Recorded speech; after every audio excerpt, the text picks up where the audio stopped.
Maayong buntag mga kuys. So i-set up na nato karon ang ato ang kuan. Siyempre natay bag, rad bag.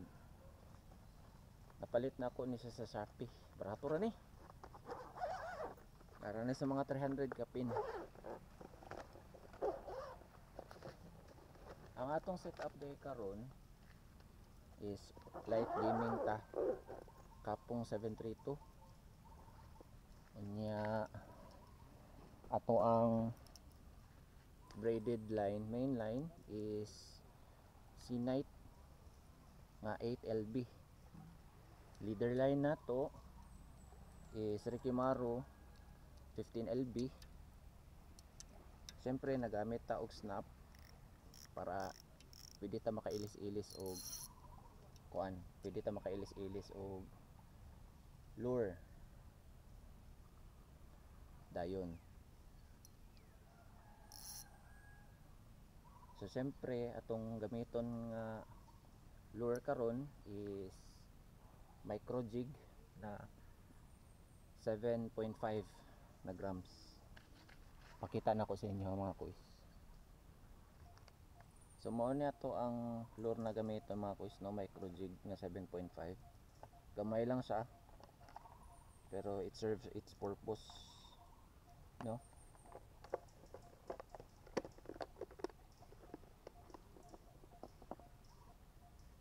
Ghost shrimp na upgraded na hook. So diri ako nagkasabit sa ako ang mga lures, no. Wala mo koy laing butangan. Okay. So mao ni ato ang snap na gamiton. Lure 7.5 grams. Good to go na ta, no? Sabay ko ninyo mga kuy sa atong adventure karon.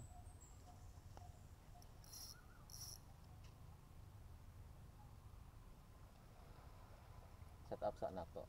Siyempre ato ang reel is Caesar na OER 2500 series.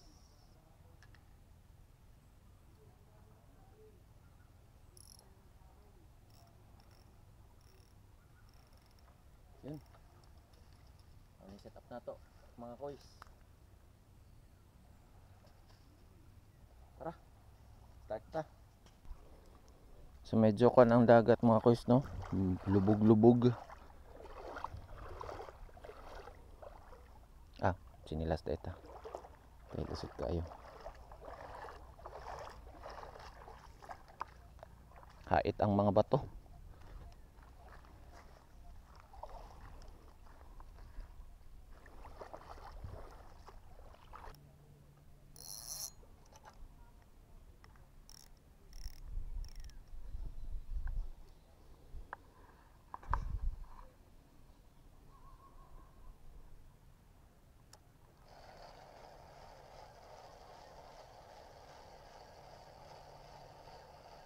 Taod-taod mga kuys, mamalhin ta. Okay, medyo picky man ta sa spot na to karon. Lubog kayo.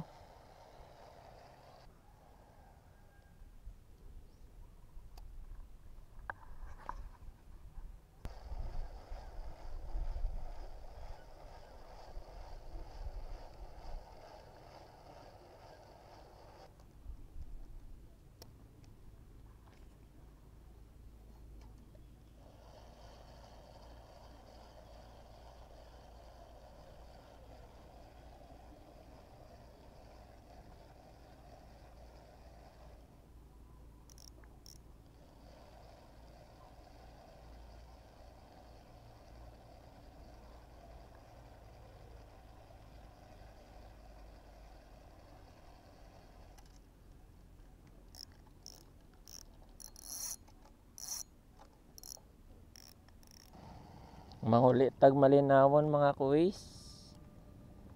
So dadto tataman.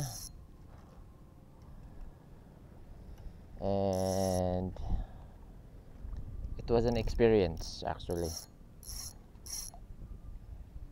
Okay lang kahit walay kuha.